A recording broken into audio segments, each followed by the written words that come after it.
আজকে যদি এখন আজরাইল আসিয়া যায়, ওই ব্যবসার থেকে আলাদা করে ফেলাইবে, 5খানা কাপড়ের প্যাকেট বানায় ফেলাইবে, এই দুনিয়াতে তোমারে রাখবে না। ছেলে ডাক দিয়ে বলবে, আমি আমার বাবার লাশ পাহারা দিতে পারবো না, বড় ভয় হয়। মেয়ে বলবে, আমি এই লাশ পাহারা দিতে পারবো না, বড় ভয় হয়। স্ত্রী বলবে, কে কোথায় আছো, দে তার লাশ পাহারা দে, আমি পারবো না। বাবারে সবাই ভাগিয়া যাইবে, কেউ আপনার আপন বলে থাকবে না। ওই কবরে বাবা কি নিয়ে রওনা করলাম? ওই কবর তো কোনো ভালো জায়গা না। যদি নেক আমল না নিয়ে যাই, ওই কবরটা হয়ে যাবে জাহান্নামের আগুনের গাড়া।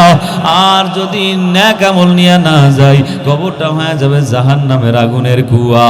আর যদি নেক আমল নিয়ে যাই,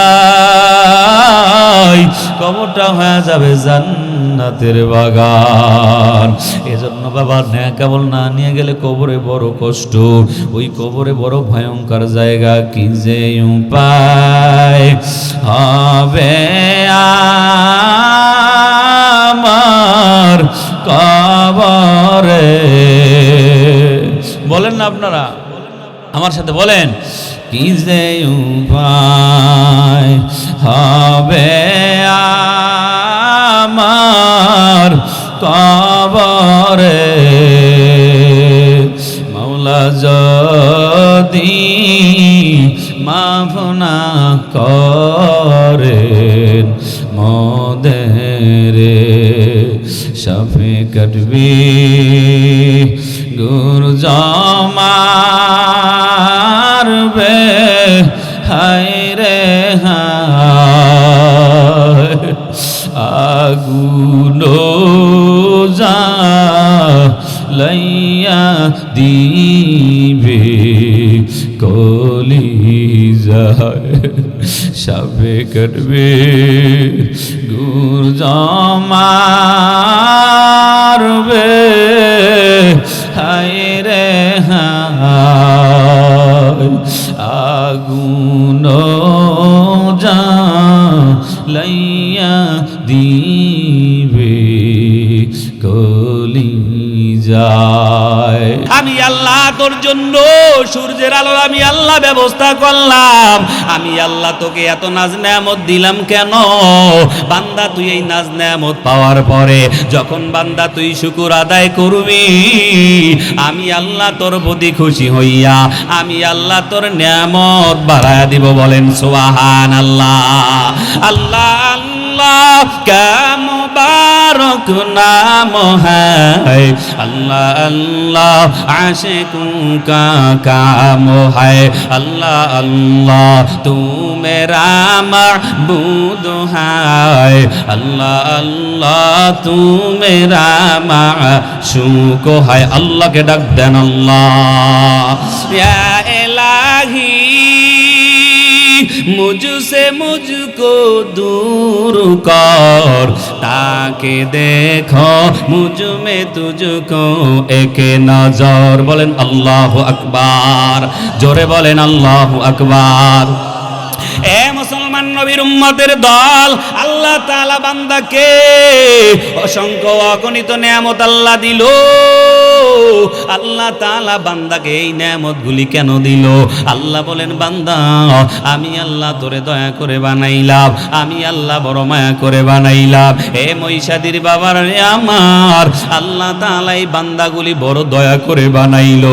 আল্লাহ বলেন, এগুলো আমি আল্লাহ আসমান আমি আল্লাহ বানাইলাম, আমি আল্লাহ জমিনটা বানাইলাম, আমি আল্লাহ সূর্য বানাইলাম, আমি আল্লাহ যত নাজ নেয়ামত আমি আল্লাহ দিলাম, এগুলা বান্দা আমি আল্লাহর জন্য আমি আল্লাহ বানাই নাই। আমি আল্লাহ দুনিয়াতে যত নাজ নেয়ামত দেখো সব কিছু বানাইলাম বান্দা তোর জন্য, ঠিক কি না? আল্লাহ তাআলা অন্য আয়াতে বলেন, কুল হে নবী আপনি জানায়া দেন ইয়া ইবাদি হে আমার বান্দা বান্দি আল্লাহ তাআলা নবীকে আমার বলেন ও নবী আমার আপনি আমার বান্দাদেরকে জানায়া দেন কুল হে নবী আপনি জানায়া দেন ইয়া ইবাদি হে আমার বান্দা বান্দি হে মুসলমান নবীর উম্মত আমার আল্লাহ জমিন বানাইলো আসমান বানাইলো কিন্তু আল্লাহ এই জমিন আসমান আমার আল্লাহ বানাইয়া আল্লাহ আমার জমিন কন্যা আমার চন্দ্র আল্লাহ বলেন না তবে এই বান্দাকে বানাবার পর আল্লাহ তাআলা আমার কেন শব্দ ব্যবহার করে আল্লাহ কেন বান্দাকে আমার কয় নবীর উম্মত আল্লাহ বলেন এর বান্দা ভালো কইরা শুইনা লও আমি আল্লাহ আসমান বানাইলাম আমি আল্লাহ জমিনটা বানাইলাম আমি আল্লাহ আসমান বানাবার পরে আমি আল্লাহ কেন আমার আসমান কই না আমি আল্লাহ জমিনটা বানাবার পরে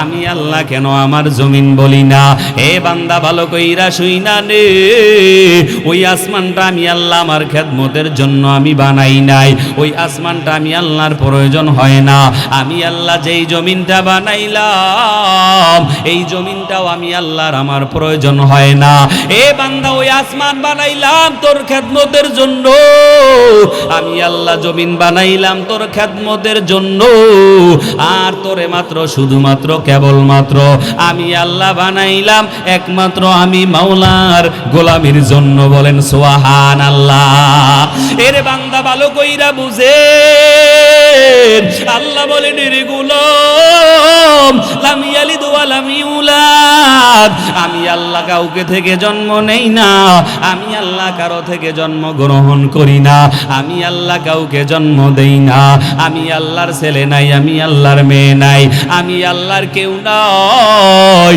আমি আল্লাহর আছে মাত্র শুধুমাত্র কেবলমাত্র আমি আল্লাহর আছে বড় আদরের আমার বান্দা আমার গোলাম ঠিক কি না এ মুসলমান নবীর উম্মত আল্লাহ বলেন এর গোলাম দুনিয়াতে যাওয়ার পরে বান্দা শুধুমাত্র কেবলমাত্র আমি আল্লাহর তুমি গোলামি করবা এ বান্দা তুই দুনিয়াতে যাওয়ার পরে তোকে আমি আল্লাহ ছেলে দিলাম তোকে আমি আল্লাহ মেয়ে দিলাম আমি আল্লাহ দুনিয়াতে তোর কতই না কত ব্যবস্থা করে দিলাম এ বান্দা তুই দুনিয়াতে যাওয়ার পরে মাকে যদি একবার বইলা ডাক দাও বাবাকে বাবা বইলা ডাক দাও ওই বাবার কলিজা ঠান্ডা হয়ে যায় ঠিক কি না আল্লাহ বলেন রে বান্দা আমি আল্লাহ যে তোর মায়ের ভিতরে তোর মাকে যে মহব্বত তোর ভিতরে আছে আমি আল্লাহ যে তোর মায়ের ভিতরে একটা ভালোবাসা ঢুকায়া দিলাম আমি আল্লাহ যাররা পরিমাণ ভালোবাসা আমি আল্লাহ এই 18,000 মাখলুকাতের ভিতরে আমি আল্লাহ ঢুকায়া দিলাম এই জন্য মা সন্তানের জন্য বড় পাগল সন্তান আবার মায়ের জন্য বড় পাগল ঠিক কি না জোরে কর বলে কেন মায়ের ভিতরে ওই যারা পরিমাণ ভালোবাসা আমার আল্লাহ ঢুকায়া দেওয়ার কারণে এখন মা সন্তানের জন্য বড় পাগল সন্তানটাও মায়ের জন্য বড় পাগল বলে কেন কেন কেন আল্লাহ যে ওই যারা পরিমাণ ভালোবাসা মায়ের ভিতরে ঢুকায়া দেওয়ার কারণে এখন মা সন্তানের জন্য পাগল আর আল্লাহ বলেন রে গোলাম আমি আল্লাহ যারা পরিমাণ ভালোবাসা দিলাম অর্থাৎ 1% ভালোবাসা দুনিয়ার জমিনে আমি আল্লাহ মাখলুকাতের মধ্যে ঢুকায়া দিলাম আর আমি আল্লাহ ওই 99% ভালোবাসা জমা কইরা রাখলাম শুধুমাত্র কেবলমাত্র আমি আল্লাহ আমার বান্দার জন্য বলেন সুবহানাল্লাহ আল্লাহ বলেন রে গোলাম আমি আল্লাহ কি বান্দা তুই যদি একবার আল্লাহ কয়ে ডাক দাও আমি আল্লাহ তোর ওই একবার ডাকের ভিতরে আমি আল্লাহ 70 বার জবাব দেই বলেন সুবহানাল্লাহ হে নবীর উম্মতের দল কি তালিম পাইলা রে বাবা আল্লাহ তাআলাকে যদি বান্দা একবার ডাক দেন ওই একবার ডাকের ভিতরে আমার আল্লাহ আপনাকে 70 বার জবাব দেয় বলেন সুবহানাল্লাহ হে নবীর উম্মত উম্মতের দল শোনো, আল্লাহ বলেন রে গোলাম, তুই যদি আমি আল্লাহকে পাওয়ার জন্য বান্দা তুই যদি এক হাত অগ্রসর হও, আমি আল্লাহর রহমত তোর দিকে 2 হাত অগ্রসর হয়। বলেন সুবহানাল্লাহ। এ নবীর উম্মতের দল, আল্লাহ বলেন রে বান্দা তুই যদি আমি আল্লাহকে পাওয়ার জন্য হাঁটিয়া হাঁটিয়া আসো, আমি আল্লাহর রহমত তোর দিকে দৌড়া দৌড়া যাইতে থাকে। বলেন সুবহানাল্লাহ। এ নবীর উম্মত, আল্লাহ বলেন রে বান্দা তুই যদি আমি আল্লাহকে পাওয়ার জন্য, বান্দা তুই যদি আমি আল্লাহকে পাওয়ার জন্য দৌড় দাও, আমি আল্লাহর কুদরতি অন্তরে রহমতের জরিয়ায় এমন জোশ মাইরা যায়, আমি আল্লাহ ওই বান্দাকে কুদরতি কোলে উঠাইয়া জীবনের গুনাহ ধৌত করে দিয়া আমি আল্লাহ ওই বান্দাকে জান্নাতের মেহমান বানায় দেই। বলেন সুবহানাল্লাহ। বল হুয়া কুরআনুম মাজিদ।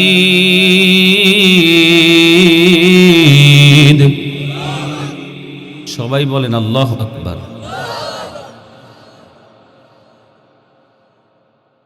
এই কোরআনের বাড়ি হইল লাউহে মাহফুজে।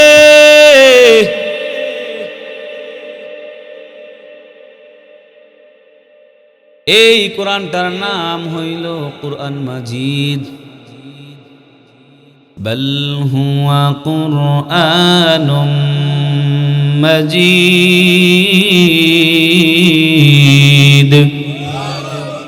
ফি লাউহিম মাহফুজ।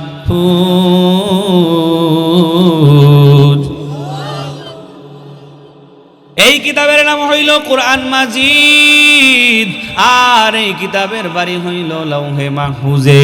ওই লাউহে মাহফুজ থেকে কোরআনটা দুনিয়ার জমিনে আসছে। কার পক্ষ থেকে জানা দরকার আছে না নাই? কোরআনের মধ্যে হতে জবাব, তানজিলুম মির রাব্বিল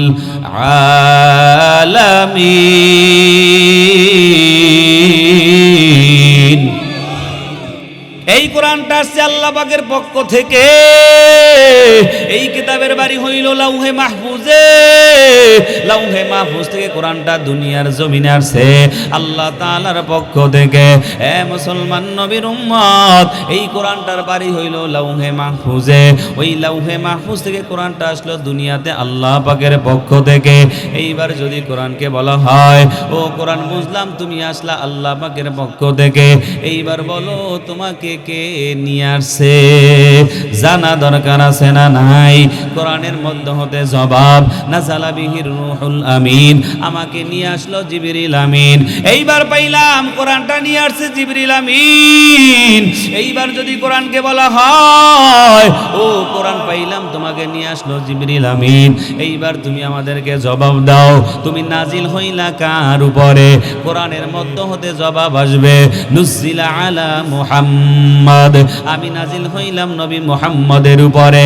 এ নবীর উম্মতের দল, এই কোরআনটা নাজিল হইল নবী মুহাম্মদের উপরে। ও নবীর উম্মত, এইবার বলো কোরআনটা যে নবী মুহাম্মদের উপরে নাজিল হয়েছে, সেইটা কোন মাসের মধ্যে নাজিল হয়েছে, কোন দিনের ভিতরে নাজিল হয়েছে? জানা দরকার আছে না নাই? জোরে বলেন আছে না নাই? কোরআনের মধ্যে হতে জবাব, শাহরু রমাদানাল্লাযী উনজিলা ফীহিল কুরআন।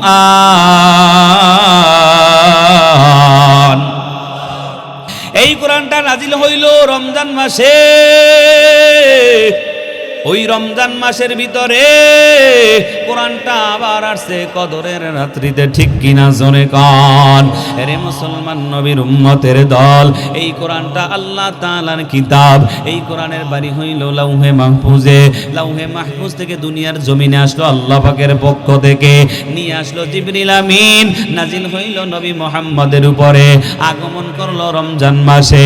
এই রমজান মাসে আগমন করার কারণে আমার আল্লাহ ওই রমজান মাসের দাম বাড়ায়া দিল না কমায়া দিল? জোরে বলেন।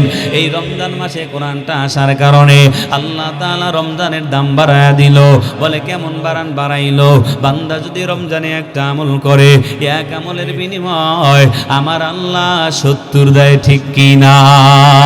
এখন আল্লাহ একে দেয় 10। যদি একটা ওয়াক্ত তেলাওয়াত করি আমল নামে আসবে 10টা নেকি। আর যদি রমজান মাসে তেলাওয়াত করি আমল নামে আসবে কয়টা নেকি? জোরে বলেন। 70টা নেকি আসবে। বলে কেন? বলে এই রমজান মাসে এই কোরআনটা নাজিল হওয়ার কারণে আমার আল্লাহ ওই রমজান মাসের দাম বাড়ায়া দিয়েছে। হে মুসলমান নবীর উম্মত, আজকে যদি এই মাসের ভিতরে কোরআনটা লাগার কারণে, কোরআনের ছোঁয়া লাগার কারণে যদি আল্লাহ রমজান মাসের দাম বাড়াইতে পারে, আর আমরা মুসলমান আল্লাহ তাআলা 18,000 মাখলুকাতের ভিতরে এই মানুষকে আল্লাহ শ্রেষ্ঠ কইরা বানাইলো, এই মানুষ যদি নিজের ভিতরে এই কোরআনটা ঢুকায়, আমার আল্লাহ ওই মানুষের দাম বাড়াইতে পারে কি পারে না? জোরে বলেন। পারে কি পারে না? হে মুসলমান নবীর উম্মত, এটা এমন একটা কিতাব, এই কিতাবের সংস্পর্শে যেই যাবে আল্লাহ তাআলা তারই দাম বাড়ায়া দিবে। ও মুসলমান নবীর উম্মতের দল, এই কোরআনের মধ্যে নাই কোনো সন্দেহ, নাই কোনো ভুল। আল্লাহ কোরআনেই চ্যালেঞ্জ করে দিয়েছে, যালিকাল কিতাবু লা রাইবা ফি হুদাল লিল মুত্তাকিন। আল্লাহ তাআলা এই কিতাবটা দুনিয়াতে নাজিল করার পরে আল্লাহ তাআলা কিতাবের শুরুতেই জানাইয়া দেয়, যালিকাল কিতাবু লা রাইবা ফি। এই কোরআনের মধ্যে নাই কোনো সন্দেহ, নাই কোনো ভুলের অবকাশও নাই। এই কোরআনটা মুত্তাকিনদের জন্য হেদায়েত। বলেন আল্লাহু আকবার। মুত্তাকিনদের জন্য হেদায়েতের পথ। হে নবীর উম্মতের দল, এই কোরআন থেকে আমি একখানা আয়াত আপনাদের মাঝে তেলাওয়াত করেছি। ওই আয়াতে আল্লাহ তাআলা বলেন, ওয়া কাদা রাব্বুকা আল্লা তা'বুদু ইল্লা ইয়াহু ওয়া বিল ওয়ালিদাইনি ইহসানা। আল্লাহ তাআলা এই আয়াতে বলেন, ওয়া কাদা রাব্বুকা আল্লা তা'বুদু ইল্লা ইয়া। আল্লাহ তাআলা বলেন, তোমরা শুধুমাত্র কেবলমাত্র আমি আল্লাহ পাকের ইবাদত করবা, আমি আল্লাহর জন্যই তোমরা ইবাদত করবা, অন্য কারো ইবাদত করবা না। আদেশ করেছেন কে? জোরে বলেন। ইবাদত হবে কার? না দুনিয়ার? কপাল পুইরা গেছে।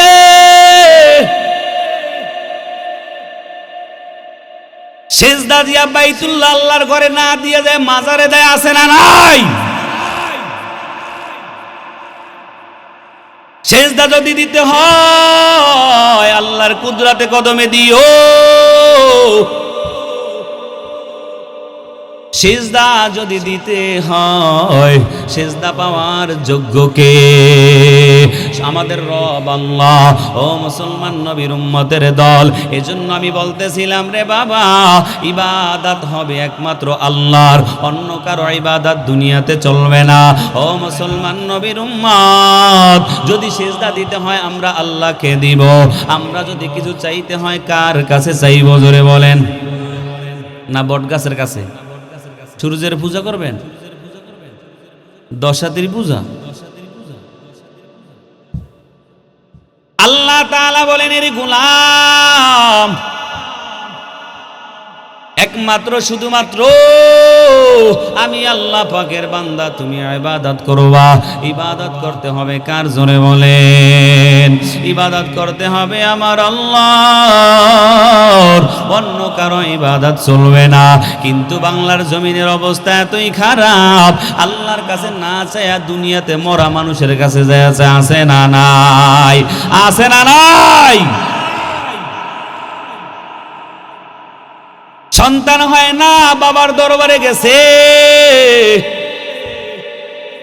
যা বলে বাবা আমাকে একটা সন্তানের ব্যবস্থা করে দাও। বাবার দরবারে যায় চায়, সম্পদ নাই, বাবার দরবারে গিয়ে সম্পদ চায়, বাবার দরবারে যায় ধনী হইতে যায়। আছে না নাই? ধনী করার মালিক কে? জোরে বলতে হবে কে? টাকা পয়সা দেওয়ার মালিক কে? সম্মান দেওয়ার মালিক কে? ইজ্জত দেওয়ার মালিক কে? জোরে বলেন। সব কিছুর মালিক যদি আল্লাহ হয়, এরে বাবা তাহলে কেন আমরা মাজারে দৌড়াবো? কেন আমরা ফকিরের দরবারে দৌড়াবো? কেনই বা আমরা মাজারে গিয়া সেজদা করব? যা কিছু চাইতে হয় সব কিছু কার কাছে আমরা চাইবো? জোরে বলেন। সব কিছু চাইবো আমার আল্লাহর কাছে। আল্লাহ বলেন, এরে বান্দা তুমি আমি আল্লাহ তাআলার ইবাদত করবা, আমি আল্লাহ ব্যতীত অন্য কারো ইবাদত তোমরা করবা না। তাহলে আমরা এখান থেকে একটা ওয়াদাবদ্ধ করব, আমরা ইবাদত করব কার? আমরা নামাজ পড়ব কার জন্য? আল্লাহর জন্য। জোরে বলেন, কার জন্য?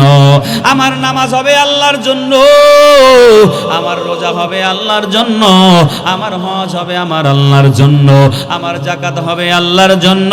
আমি কাউকে শত্রু ভাববো সেটাও হবে আল্লাহর জন্য। আমি রোজ মাহফিলে বসলাম এটাও হবে আল্লাহর জন্য, ঠিক কি না? তাহলে আমরা একটাই তালিম পাইলাম, আমরা ইবাদত করব একমাত্র কার? জোরে বলেন। আল্লাহ তাআলা আবার সামনে আগায়া বলতেছেন, ওয়াবিল ওয়ালিদাইনি ইহসানা। আল্লাহ বলেন, এরে বান্দা আমি আল্লাহ পাকের ইবাদতের পরে আল্লাহ তাআলা বলেন তোমরা তোমার মা এবং বাবার সাথে ইহসান করবা। ইহসান কথাটা কে বলেছেন? জোরে বলেন। আল্লাহ তাআলা বলেন, ওয়াকাদা রাব্বুকা আল্লা তা'বুদু ইল্লা ইয়্যাহু ওয়া বিল ওয়ালিদাইনি ইহসানা। আল্লাহ বলেন আমি আল্লাহর ইবাদত করবা এবং তোমার মা বাবার সাথে তুমি ইহসান করবা। ওয়া বিল ওয়ালিদাইনি ইহসানা। কপাল বড় খারাপ। ইহসান কাকে বলে রে যুবক? ইহসান কাহাকে বলে? আল্লাহ বললেন মা এবং বাবার সাথে ইহসান করবা। এখন আমরা ইহসান কেমনে করব? ইহসান কি জিনিস রে বাবা? ইহসানের শাব্দিক অর্থ হইল বান্দা তুমি দেবার বেলা কম নিবার, দেবার বেলা বেশি দিবা। নিবার বেলা তুমি কম নিবা। তুমি নিয়েছো কম, দিয়েছো বেশি। তোমাকে কেউ 5 টাকা দিয়েছে, ওনাকে বরাবর আবার 5 টাকাই দিলেন, এটা হইল ইনসাফ। আবার দিল 5 টাকা, দিয়েছেন 4 টাকা, এইটা হইল জুলুম। আর ইনসাফ কাহাকে বলে? দিয়েছে 5 টাকা, আপনি দিয়েছেন 10 টাকা, এইটা হইল ইহসান, ঠিক কি না? অর্থাৎ তুমি নিবার বেলা কম নাও, দিবার বেলা বেশি দাও। আল্লাহ তাআলা বলেন, এরে বান্দা তোমরা তোমার মা বাবার সাথে ইহসান করবা। ইহসান মা বাবার সাথে ইনসাফ করলেও চলবে না। এরে মহিষাদীর মুসলমান নবীর উম্মত, আল্লাহ বলেন মা বাবার সাথে ইহসান করো। এরা এলাকার যুবক ভাইরা রে আমার, ও বৃদ্ধ বাবারা রে আমার, আল্লাহ বলেন এরে গোলাম তোমরা তোমার মা বাবার সাথে ইহসান করবা। মা বাবার সাথে ইনসাফ করলেও চলবে না। আল্লাহ বলে ইহসান করো। ইহসান কেমনে করবা রে বাবা? মা বাবার সাথে কেমনে ইহসান করব? মা বাবার সাথে কেমনে ইহসান করব? বলে মা বাবাকে ছোটবেলায় তোমাকে যদি মা বাবা তোমাকে এক বেলা খানা খাওয়াইলো, তোমাকে 1 লোকমা খানা খাওয়াইলো, এইবার তুমি স্বাবলম্বী হওয়ার পর ওই মা বাবাকে তুমি 2 লোকমা খাবার খাওয়াও, এতেও চলবে না। তুমি 5 লোকমা খাবার খাওয়াও, এতেও চলবে না। তুমি 10 লোকমা খাবার খাওয়াও, এতেও চলবে না। তুমি হিসাব করবা না, হিসাব ছাড়া মা বাবাকে খাওয়াইবা, ঠিক কি না? তাহলেই হবে ইহসান। আল্লাহ বলে ইহসান করো। মা বাবার সাথে কেমনে ইহসান করব? বলে তোমাকে ছোটবেলা মা তোমাকে মাটিতে শোয়াইছে, বিছানায় শোয়াইছে। এখন তুমি স্বাবলম্বী হওয়ার পরে মা বাবাকে তুমি খাটের ভিতরে ঘুম পাড়াও, এটাই হইল বান্দা ইহসান। তোমাকে ছোটবেলা মা বাবা 2 খানা কাপড় কিনা দিয়েছে, এই এইবার স্বাবলম্বী হওয়ার পরে আপনি হিসাব ছাড়া মা বাবাকে কাপড় দিবেন, এটাই হইল বান্দা ইহসান। ইহসান মা বাবার সাথে কে করতে বলেছেন? জোরে বলেন। আল্লাহ বলেন মা বাবার সাথে ইহসান করো। আমি আল্লাহ পাকের ইবাদতের করার পরে ইবাদতের পাশাপাশি বান্দা তুমি মা বাবার সাথে ইহসান করবা। বলে মা বাবার সাথে তুমি কেমনে ইহসান করবা? মা বাবার সকল কাজে তুমি সহযোগিতা করবা, মা বাবার সাথে বান্দা ভালো আচরণ করবা, মা বাবার সাথে সুন্দর ব্যবহার করবা। মা বাবার সাথে ভালো আচরণ করার নামই হইল ইহসান। মা বাবাকে বেশি বেশি দিবা, মা বাবাকে বেশি বেশি খাওয়াইবা, এটাই হইল বান্দা ইহসান, ঠিক কি না? এখন তো ইহসান আমরা ভুইলা গেছি। ইহসান কাকে বলে? ইহসান তো নাই। মা বাবার সাথে অনেক জায়গায় জুলুম হয়, আছে না নাই? আছে না নাই? জোরে বলে। এ নবীর উম্মতের দল, অনেক জায়গায় আমরা খবর পাইয়া থাকি, ওই ঢাকার শহরে ফ্ল্যাট নিয়ে ঘুমায়, মা বাবা গ্রামের ঘরে ভাঙ্গা ঘরে ঘুমায়, শীতের একটা কাপড় নাই, মা বাবা গ্রামে কষ্ট করে, ছেলে মা বাবার খবরও নেয় না, আছে না নাই? এ নবীর উম্মতের দল, আল্লাহ বলেন তুমি যদি তোমার মা বাবাকে ইহসান করো, মা বাবার সাথে ভালো আচরণ করো, মা বাবার সাথে জুলুম করবা না, মা বাবার সাথে বান্দা তুমি অন্যায় করবা না। আল্লাহ তাআলা বলেন ওয়াকাদা রাব্বুকা আল্লা তা'বুদু ইল্লা ইয়াহু ওয়া বিল ওয়ালিদাইনি ইহসানা ইম্মা ইয়াবলুগান্না ইনদাকাল কিবারা আহাদুহুমা আও কিলাহুমা ফালা তাকুল লাহুমা উফফিন ওয়ালা তানহারহুমা ওয়া কুল লাহুমা কাওলান কারীমা। আল্লাহ তাআলা বলেন এর গোলাম, ওই মা বাবার মধ্য হতে, দুজনার মধ্য হতে কেউ যদি বার্ধক্য জীবনে বৃদ্ধ বয়সে তোমাদের সামনে আইসা যায়, ওই মা বাবার সাথে বান্দা তুমি শব্দ ব্যবহার করবা না, মা বাবাকে দেখলে বান্দা তুমি বিরক্ত হবা না। অনেক জায়গায় খবর আমরা পাই, মা বাবা যখন বার্ধক্য জীবনে আইসা যায়, দেখবেন মানুষ যখন বুড়া হয়ে যায় তখন তাদের মাথার সেন্স হারাইয়া যায়।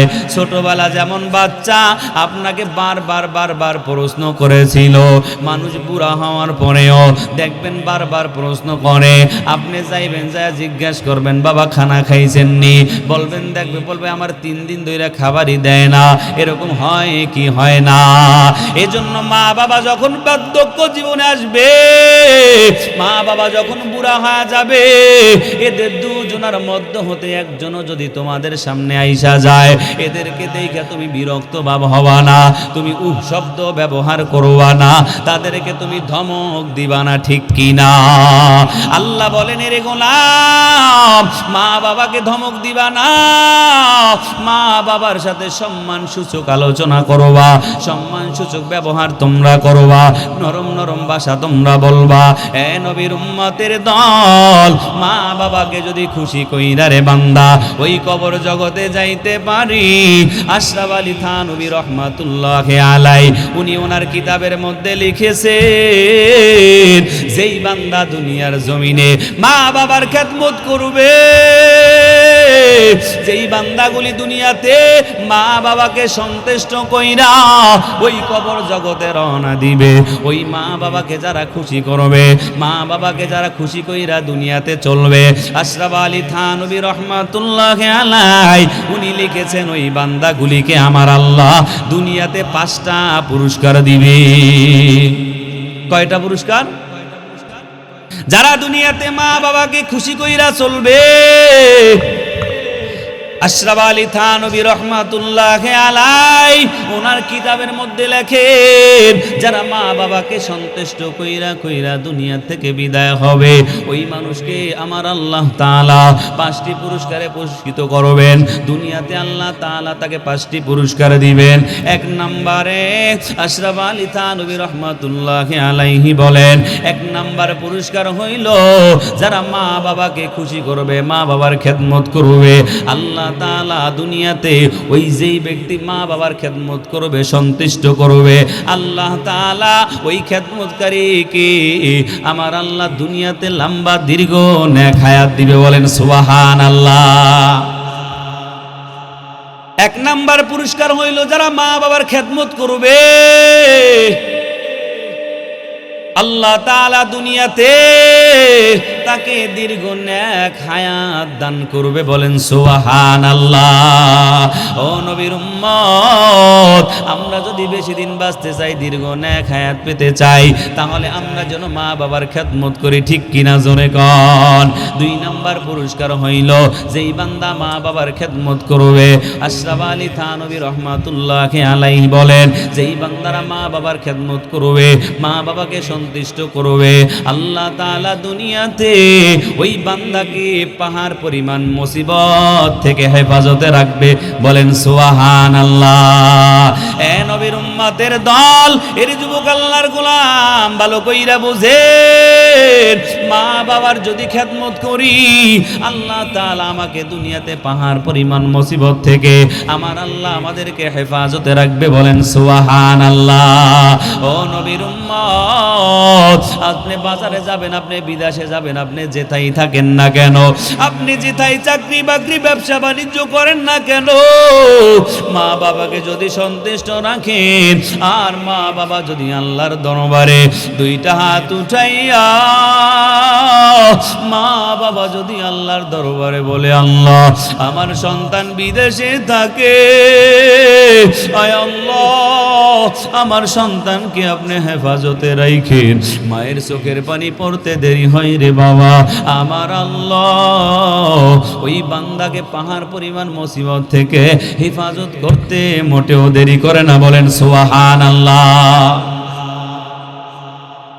তাহলে মা বাবার যদি খেদমত করি, 1 নাম্বার পুরস্কার, আল্লাহ আমাদেরকে দীর্ঘ নেক হায়াত দিবে। 2 নাম্বার পুরস্কার, আল্লাহ তাআলা পাহাড় পরিমাণ মুসিবত থেকে হেফাজতে রাখবে, বালা মুসিবত থেকে আল্লাহ মুক্তি দান করবে যদি আমরা মা বাবার খেদমত করি। 3 নম্বরে আশরাফ আলী থানভী রহমাতুল্লাহি আলাইহি বলেন, যদি মা বাবার খেদমত করো গো, আল্লাহ তাআলা দুনিয়াকে তোমাকে সম্মানের স্থান দান করবে। বলেন সুবহানাল্লাহ। বান্দা ভালো কইরা বুঝেন, 3 নাম্বার পুরস্কার, যদি মা বাবার খেদমত করি, মা বাবাকে যদি সন্তুষ্ট রাখি, তাহলে 3 নাম্বার পুরস্কার হইল আমার আল্লাহ দুনিয়াতে সম্মান ইজ্জতের চেয়ার দান করবেন। ঠিক কিনা? 4 নাম্বার পুরস্কার, যদি মা বাবার খেদমত করো, দুনিয়াতে বেঁচে থাকা অবস্থায় হজ্জে বাইতুল্লাহ, কাবা ঘর, নবীর রওজায় যাওয়া নসিব হবে। বলেন সুবহানাল্লাহ। 4 নাম্বার পুরস্কার হইল মা বাবার যদি খেদমত করো, হজ্জে বাইতুল্লাহ জিয়ারত নসিব হয়ে যাবে। বলেন সুবহানাল্লাহ। কয় নাম্বার পুরস্কার ভুলে গেছেন? 4 নাম্বার। কয় নাম্বার? নবী আমারা জানায় দেয়, উম্মত তুমি যদি তোমার মা বাবার চেহারার দিকে সুনজরে একবার তাকাও, একবার তাকাইলে বান্দা তোমার মা বাবার দিকে সুদৃষ্টিতে তুমি তাকাইলে, একটা কবুলিয়াত, একটা উমরা হজের সব তোমার আমল নামায় লিপিবদ্ধ করে দেওয়া হয়। বলেন সুবহানাল্লাহ। এরে নবীর উম্মতের দল, আল্লাহর দরবারে ফেরেশতা বলতে থাকে, আল্লাহ ও দয়ার মালিক, তোমার বান্দা তোমার মা বাবার সাথে ভালো আচরণ করে, ভালো ব্যবহার করে, মায়ের দিকে তাকাইয়া তাকাইয়া, সুদৃষ্টিতে তাকাইয়া তাকাইয়া কুমরা উমরা হজের সব আমল নামাই নিল, সে নফল হজ সব কামাই করলো। আল্লাহর দরবারে বলে, আল্লাহ তোমার এই বান্দা দুনিয়াতে থাইকা মা বাবার সাথে ভালো ব্যবহার, ভালো আচরণ কইরা, মা বাবার চেহারার দিকে তাকাইয়া উমরা হজের সব নিল গো আল্লাহ, নফল হজ সব কামাই করলো গো আল্লাহ। ও দয়ার মালিক, তোমার বান্দাকে একবার হলো খানায় কাবায় বাইতুল্লাহ নিয়ে আসেন গো আল্লাহ। আল্লাহর দরবারে ফেরেশতারা এই দোয়া বারবার বারবার করতে থাকে, এরে বান্দা মা বাবার খেদমত করো, টাকা লাগবে না, পয়সা লাগবে না, আমার আল্লাহ যদি কবুল করে নেয় কেমনে যে তোমারে মদিনায় নেবে তুমি নিজেও জানবা না, ঠিক কি না? এমনি ভাবে অনেক জায়গায় আপনারা ঘটনাগুলি দেখে থাকেন, আপনারা বুঝে থাকেন, শুনে থাকেন। অনেক জায়গায় খবর আমরা পাই, অনেক গরিবের সন্তান টাকা নাই, পয়সা নাই, বাইতুল্লাহ যায়া জিয়ারত কইরা আসে কি আসে না? তাকায়া দেখেন, যা দেখেন, খোঁজ খবর নিয়ে দেখেন, প্রকৃত আল্লাহ পাকের আশেক বান্দা, নবীর আশেক বান্দা, মা বাবার খেদমত করনে ওয়ালা বান্দা, ঠিক কি না? টাকা লাগে না, পয়সা লাগে না, যদি মা বাবার খেদমত করতে পারেন রে বাবা, মা বাবার যদি খেদমত করেন, কোনোদিন কোনো না কোনোভাবে কোনো না ভাবে আল্লাহ মদিনায় নিয়ে যাবে। 5 নাম্বার পুরস্কার কি রে বাবা? যারা মা বাবার খেদমত করবে আল্লাহ তাআলা ওই বান্দাকে মৃত্যুর সময়ে যখন মৃত্যুর বিছানায় পড়ে যাবে তার জবানে কালিমা নসিব হবে, বলেন সুবহানাল্লাহ। মা বাবার যদি খেদমত করে ওই মৃত্যুর সময় যখন বিছানায় আমরা পড়ে যাব আমাদের জবানে আল্লাহ কালেমা নসিব করে দিবে। আর যদি মা বাবার খেদমত না করেন, মা বাবাকে যদি সন্তুষ্ট না করেন, তাহলে দেখবেন মৃত্যুর সময় অনেক মানুষের খবর আমরা দেখি, আমরা পাই, মৃত্যু সজ্জায় যখন পড়িয়া যায় চক্ষু উল্টায়া যায়, বারবার তালিম তাকে দেওয়া হয়, জবানে কালেমা নসিব হয় না, আছে না নাই? এ নবীর উম্মতের দল, নবীর একজন প্রিয় সাহাবী হযরতে আলকামা রাদিয়াল্লাহু তাআলা আনহু যখন মৃত্যু সজ্জায় শায়িত হয়ে গেলেন, হযরতে আলকামা যখন মৃত্যুর বিছানায় পড়ে গেছে, এইবার তার আশেপাশে বইসা তাকে তালিম দেওয়া হয়, বলো আলকামা পড়ো লা ইলাহা ইল্লাল্লাহু মুহাম্মাদুর রাসূলুল্লাহ। সবাই পড়েন না লা ইলাহা ইল্লাল্লাহ, লা ইলাহা। আরো মহব্বত, সবাই জবান খুলতে হবে, ইল্লাল্লাহ, লা ইলাহা ইল্লাল্লাহ, লা ইলাহা। জবান খুলে পড়েন, সবাই পড়েন, লা ইলাহা,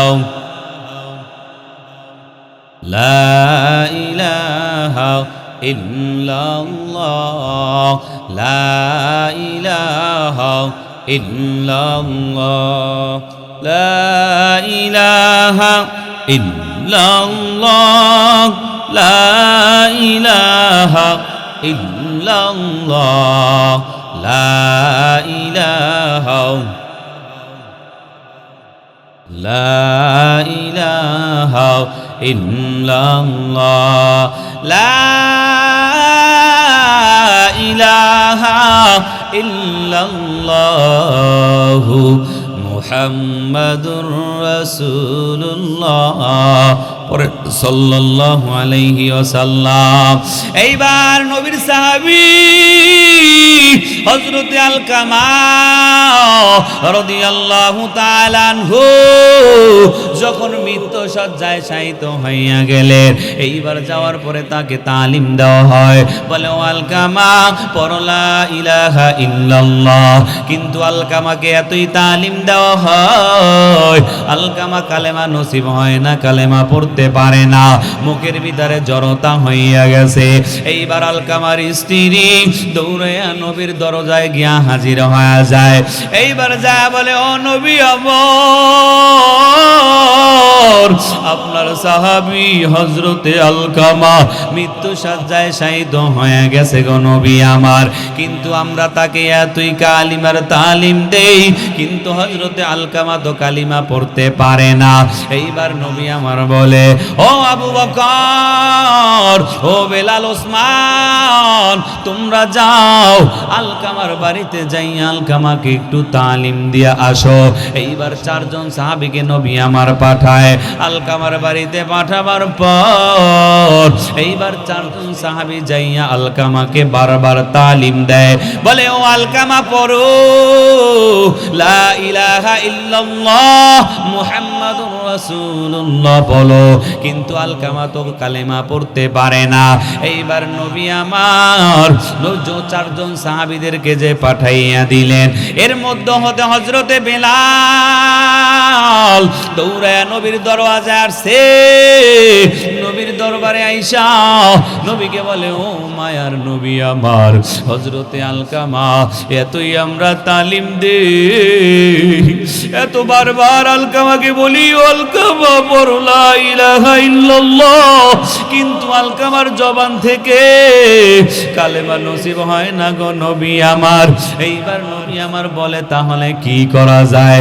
নবী আমার বলে ও বেলাল বলো আলকামার মা দুনিয়াতে বেঁচে আছে কিনা? এইবার বলে হ্যাঁ নবী আমার, আলকামার মা দুনিয়াতে বেঁচে আছে। এইবার নবী বলে ও বেলাল যাও যাও আলকামার মাকে যাইয়া বলবা আমির নবী দরবারে আসার জন্য, আলকামার মাকে একটু যায়া দাওয়াতটা পৌঁছায়া দাও। এইবার হযরতে বেলাল যা বলে ও আলকামার মা, আপনাকে নবী আমার দাওয়াত করেছে নবীর দরবারে যাওয়ার জন্য। এইবার আলকামার মা নবীর দরবারে গিয়া সালাম যখন পৌঁছা দিল, এইবার আলকামার মা ডাইকা বলে ও নবী আমার, আপনি আমাকে কেন আহ্বান করেছেন গো নবী আমার? এইবার নবী আমার ডাইকা বলে ও আলকামার মা বলো তোমার যে সন্তান আলকামা, আলকামার জীবনের দশায় কি কি করেছে এমন কিছু বর্ণনা আমাকে দাও। এইবার আলকামার মা ডাইকা বলে ও মায়ার নবী আমার, আমার সন্তান আলকামা ও তো খুব ভালো ছেলে, নামাজের বেলা অনেক অগ্রদ অধিকারী, আমার সন্তান নামাজও এক বেলাও ছাড়ে না, আমার সন্তান আলকামা রোজাও কোনোদিন ছাড়ে নাই, আমার আলকামা তো দানের বেলাও অনেক অগ্রগামী, অনেক দান সদকা করত, আমার সন্তান তো আলকামা অনেক ভালো সন্তান। এইবার নবী আমার ডাইকা বলে ও আলকামার মা, আরো কি কোনো খবর আছে বলো, আরো কোনো খবর আছে নাকি, আরো জীবদ্দশায় কোনো কাজ করতো নাকি বলো? বলে না তেমন কিছুই করতো না। বলে তাহলে বলো তোমার সন্তান আলকামা এখন মৃত্যু শয্যায় শায়িত হয়ে গেছে, আপনার সন্তানের জবান দিয়া কেনই বা কালেমা বের হচ্ছে না? সত্যি করে বলেন তোমার মা আপনার সন্তান দুনিয়াতে কি এমন কাজ করত, কি এমন অপরাধ করেছে? বলে না আমার সন্তান কোনো অপরাধ করতো না, তবে আমার মনে বড় কষ্ট, আমার সন্তান আমাকে মাঝে মাঝে এমন আঘাত দিত, আমি মাকে এত কষ্ট দিত, আমি মা ওর প্রতি অসন্তুষ্ট, আমাকে অনেক কষ্ট দিয়েছে। এইবার নবী আমার বলে ও আলকামার মা, তুমি যদি আলকামাকে মাফ না করো, তোমার সন্তান আলকামার জবান থেকে কালেমা বের হবে না, আর শেষ সময় যদি সন্তান আপনার কালেমা পড়তে না পারে, আপনার সন্তান তো জাহান্নামে চলে যাবে। আপনি আপনার সন্তানকে মাফ কইরা দেন। এইবার আলকামার মা ডাইকে বলে, ও নবী আমার, ওই সন্তানের কথা আপনি আর আমাকে বলবেন না। আমি মাকে এত কষ্ট দিছে, আমি যখন এই আলকামার নাম আমি শুনি, আমার শরীরের ভিতরে ধাউ ধাউ করে আগুন জ্বলে উঠে। আমি আলকামাকে মাফ করতে পারবো না। এইবার নবী আমার বলে, ও সাহাবায়ে কেরাম, যাও যাও যাও, এখান থেকে কিছু লাকড়ি সংগ্রহ করো। ওই লাকড়ি সংগ্রহ কইরা এখানে আগুন লাগাইয়া দাও, আগুন জ্বালাইয়া দাও, আর আলকামাকে বাড়ি থেকে আনো। আলকামাকে আইনা এই আগুনের মধ্যে জ্বালাইয়া দাও। এইবার আলকামার মা ডাইকে বলে, ও নবী আমার, আলকামাকে এই জ্বলন্ত আগুনের ভিতরে আপনি কেন জ্বালাইয়া দিবেন? এইবার নবী আমার ডাইকা বলে, রে মা, আপনি যদি আলকামাকে মাফ না করেন, আলকামা তো জাহান্নামের আগুনে জ্বলবে।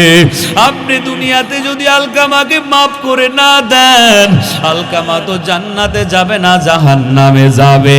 তার চেয়ে ভালো দুনিয়াতেই আমি আগুন দিয়া জ্বালাইয়া দেই।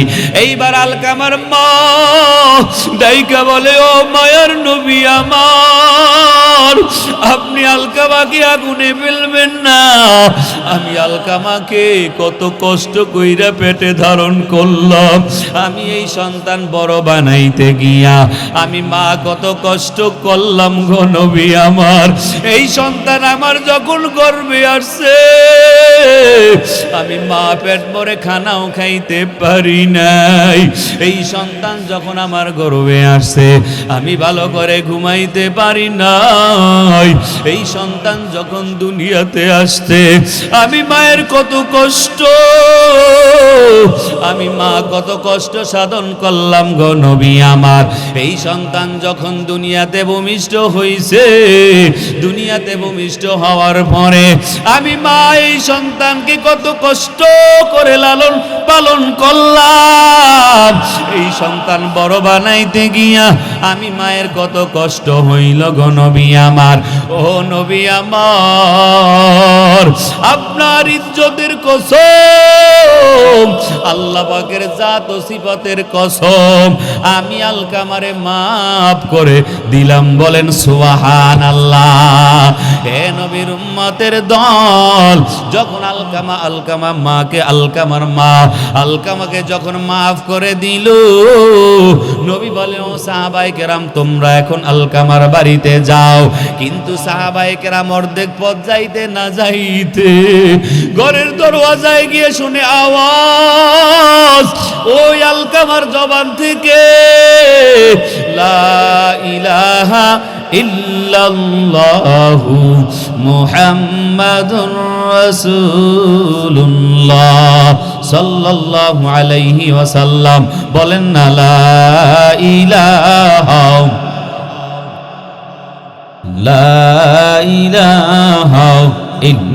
ইল্লাল্লাহ, লা ইলাহা ইল্লাল্লাহ, লা ইলাহা ইল্লাল্লাহ মুহাম্মাদুর রাসূলুল্লাহ। এখান থেকে কি তালিম পাইলাম রে বাবা? আমাদের এখান থেকে তালিম নেওয়া লাগবে কি লাগবে না? মা বাবাকে যদি কষ্ট দেই, মা বাবাকে যদি অসন্তুষ্ট করি, মৃত্যু সজ্জা আমাদের কালিমা নসিব হবে না।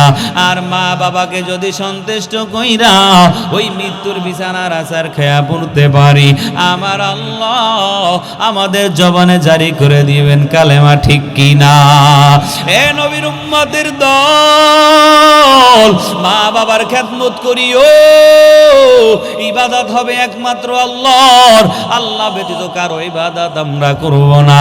আর আমরা মা বাবার সাথে ধমক দিব না, মা বাবার সাথে কোনো শব্দ ব্যবহার করব না, মা বাবার সাথে সৎ ব্যবহার করব, ভালো ব্যবহার করব, বিনয়ের ডানা বিছায়া দিব। মা বাবার সাথে আমরা ইহসান করব, মা বাবার সাথে আমরা কোনো হিসাব করব না, বিনা বিনা হিসাবে আমরা দিতে থাকবো, ঠিক কিনা? এটাই হইল ইহসান। মা বাবার সাথে ইহসান করব, মা বাবার সাথে ধমক দেব না, মা বাবার সাথে শব্দ ব্যবহার করব না, মা বাবার সাথে নরম নরম ভাষায় কথা বলবো, উচ্চ আওয়াজে আমরা কথা বলবো না, ঠিক কিনা? জোরে কন। এই মা বাবার খেদমত করিয়া আমরা যদি ওই বাজ্জা কবরে যাইতে পারি রে বাবা, আল্লাহকে সন্তুষ্ট কইরা যদি আমরা ওই কবর জগতে যাইতে পারি, আমার আল্লাহ সন্তুষ্ট হবে, ঠিক কিনা? মা বাবাকে যদি খুশি করতে পারি, আমার আল্লাহ খুশি হবে। মা বাবা যদি অসন্তুষ্ট হয়, আমার আল্লাহ অসন্তুষ্ট হয়ে যাবে। এজন্য আমরা মা বাবাকে সন্তুষ্ট করার জন্য কারা কারা তৈরি আছি? দুইটা হাত মাওলারে দেখায়া দাও। নারে তাকবীর। হাত দুইটা মাওলারে দেখান, সোজা করেন, সোজা করেন। আয় আল্লাহ, এই গভীর রাত, আয় আল্লাহ, আপনার বান্দাগুলি নিয়াত করেছে আপনি ব্যতীত কারো ইবাদত করবে না রে আল্লাহ। মা বাবার খেদমত করতে চায় রে আল্লাহ, মা বাবার খেদমত করিয়া এই 5টি পুরস্কার নিতে চায় রে আল্লাহ। ও রব্বুল আলামিন, মা বাবার প্রাণ ভরে খেদমত করার তৌফিক দান করেন, বলেন আমিন। ও বাবারা, দুনিয়ার জমিনে মা বাবার খেদমত করিয়া, আল্লাহর হুকুম আদায় করিয়া, আল্লাহ পাকের ইবাদত কইরা, মা বাবাকে খুশি কইরা আমরা কবরে যাইতে চাই কি চাই না? জোরে বলেন। আমরা কেউ দুনিয়াতে থাকবো না রে যুবক, এই দুনিয়া থাকার জায়গা না, ওই অন্ধকার কবরে যাওয়া লাগবে। তবে ওই অন্ধকার কবরে কি নিয়ে যাবো রে বাবা? ওই অন্ধকার কবরে যদি নেক আমল নিয়ে না যাই, ওই কবরটা আপনার আমার জন্য হয়ে যাবে জাহান্নামের আগুনের কুয়া, ঠিক কিনা? আল্লাহর নবী জানায়া দেয়, আল কবরু রাউযাতুম মির রিয়াজিল জান্নাহ আও হুফরাতুম মিন হুফারিন নার। ওই যে কবর দেখো, ওই কবরটা সাধারণ কোনো কবর নাই রে বাবা। চক্ষু দুইটা একটু বন্ধ করে দিবেন রে আব্বা জানেরা, এখন আর কেউ চক্ষু খোলা রাখবেন না। আমার সামনে যারা আছেন আব্বারা, দুইটা চোখ এখন বন্ধ করে দিবেন, দুইটা চক্ষু বন্ধ করে একটু মোরাকাবা আমরা করব। এখন রাত্র যত গভীর হয়, আল্লাহ পাকের রহমত তত বেশি শুরু হয়। ও বাবারা, ও পর্দার অন্তলের আম্মা জানেরা, ও আমার পর্দার আম্মা জানেরা, চক্ষু দুইটা বন্ধ করে ঘরের এক কর্নারে যায় নামাজটা বিছাইয়া দেন। আর আপনারাও চক্ষু দুইটা বন্ধ করেন রে বাবা। আজকে যদি এখন মরিয়া যায়, আর এখন যদি আমার সামনে আজরাইল আসিয়া যায়, দুনিয়ার সব থেকে আলাদা হয়ে যাব আমি। এখন আমার ব্যবসা আমার থেকে দূরে চলে যাবে, আমার এত দামি কম্বল আমার গায়ে থেকে সরাইয়া ফেলাইবে, আমার গায়ে কম্বল আর থাকবে না। ও ব্যবসায়ী ভাইরা, ও এলাকার বাড়িওয়ালা বাবারা, আজকে যদি এখন আজরাইল আসিয়া যায়, ওই ব্যবসার থেকে আলাদা করে ফেলাইবে, 5খানা কাপড়ের প্যাকেট বানায় ফেলাইবে, এই দুনিয়াতে তোমারে রাখবে না। ছেলে ডাক দিয়ে বলবে, আমি আমার বাবার লাশ পাহারা দিতে পারবো না, বড় ভয় হয়। মেয়ে বলবে, আমি এই লাশ পাহারা দিতে পারবো না, বড় ভয় হয়। স্ত্রী বলবে, কে কোথায় আছো, দে তার লাশ পাহারা দে, আমি পারবো না। বাবারে সবাই ভাগিয়া যাইবে, কেউ আপনার আপন বলে থাকবে না। ওই কবরে বাবা কি নিয়ে রওনা করলাম? ওই কবর তো কোনো ভালো জায়গা না, যদি নেক আমল না নিয়ে যাই, ওই কবরটা হয়ে যাবে জাহান্নামের আগুনের গাড়া। আর যদি নেক আমল নিয়ে না যাই কবরটা হয়ে যাবে জাহান্নামের আগুনের কুয়া। আর যদি নেক আমল নিয়ে যাই কবরটা হয়ে যাবে জান্নাতের বাগান। এজন্য বাবা নেক আমল না নিয়ে গেলে কবরে বড় কষ্ট, ওই কবরে বড় ভয়ঙ্কর জায়গা। কি যে উপায় হবে আমার কবরে, বলেন না আপনারা, আমার সাথে বলেন, কি যে উপায় হবে আমার কবরে, মাওলা যদি মাফ না করেন মোদের সাফে কাটবি গুর জমারবে হায় রে হায়, আগুন জ্বালাইয়া দিবে কলিজায়, সাপে কাটবে গুর জমারবে হায় রে হায়, আগুন